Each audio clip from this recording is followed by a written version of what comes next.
everybody. I am Corey Hill from the Virginia Early Intervention Professional Development Center.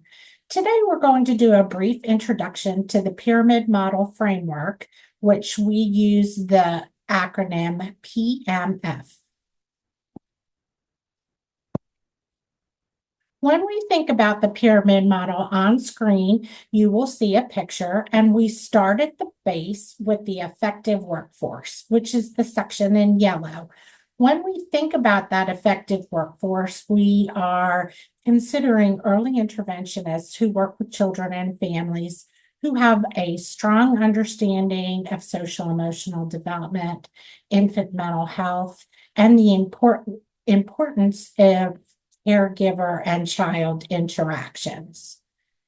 We're going to talk about each level of the pyramid model as part of our introduction today. We also recognize that families' needs are dynamic and they change. Families may move up or down the pyramid depending on life events, life stressors, and early interventionists, as part of that effective workforce, really need to learn how to accommodate all levels of the support a family may need. So let's start with what we call the first tier, which is the section in turquoise on your screen. This is universal promotion. It is for all children. And when we think about the importance of this tier, we're really focusing on supportive environment. We're looking at children's opportunities to have nurturing and responsive relationships with the important grown-ups in their life. Let's take a minute and think about an example for Tier 1. On screen, you'll see a picture of a child care center. You'll notice that both of the teachers are at the children's level. They're sitting very low to where the children's eye gaze is. There are lots of opportunities for different play. Perhaps maybe in one section of this child care, there are social emotional toys like dolls, play food, play kitchen. The caregivers are also interacting with each child.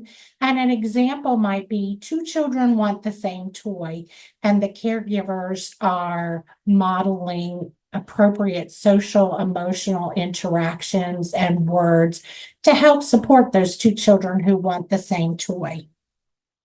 Maybe also that these teachers talk with families about the strategies they use in their child care center to support these children so that those activities can be carried over at home and help the families too.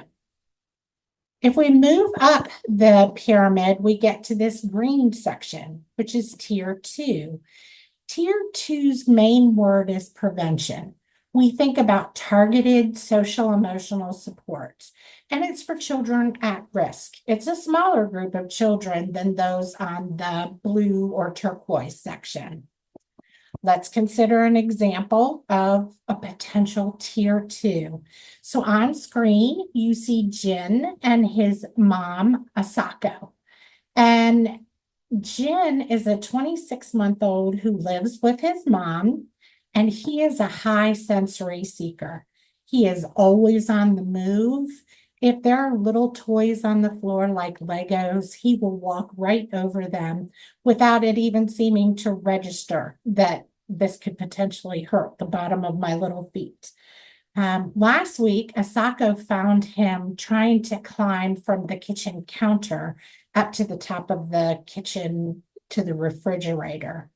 Jin has never slept through the night in his 26 months, and Asako is overwhelmed, exhausted, tired, worried.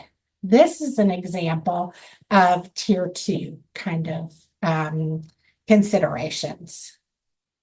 As we move up to the orange tier, or Tier 3, we are really focusing on treatment.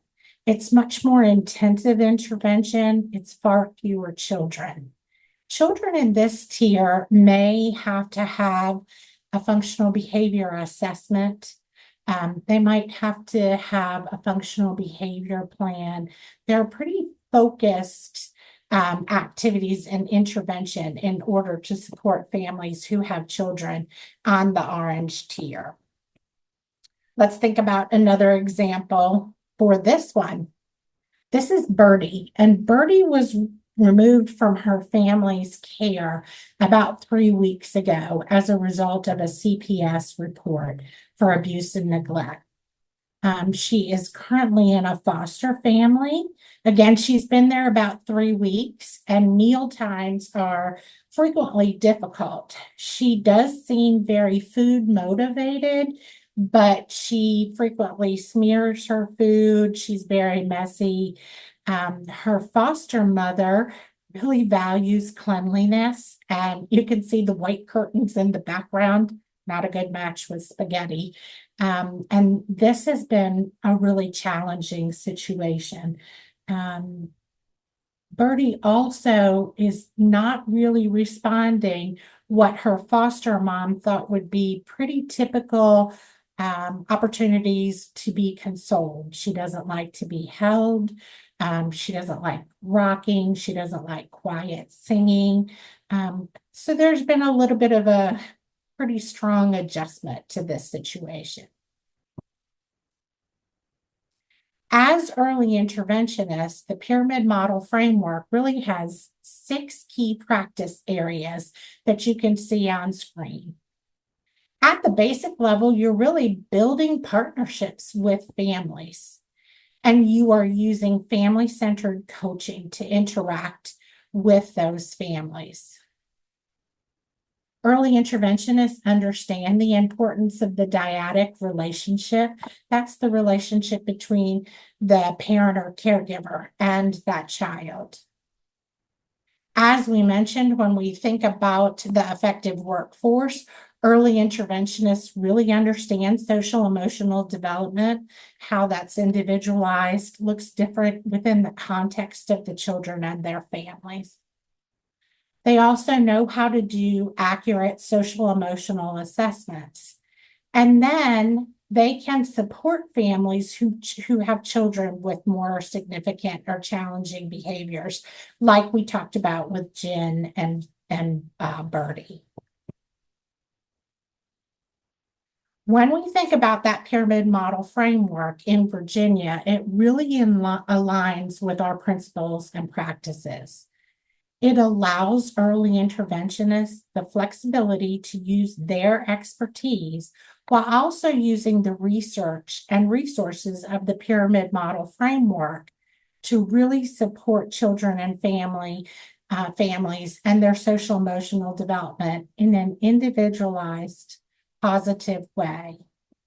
At the bottom of your screen, you will see the URL for the Infant and Toddler Connection of Virginia, where we have housed Pyramid Model Framework resources.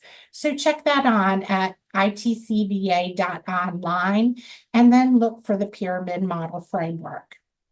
I hope that this little introduction has been a good starting point for you. Thank you.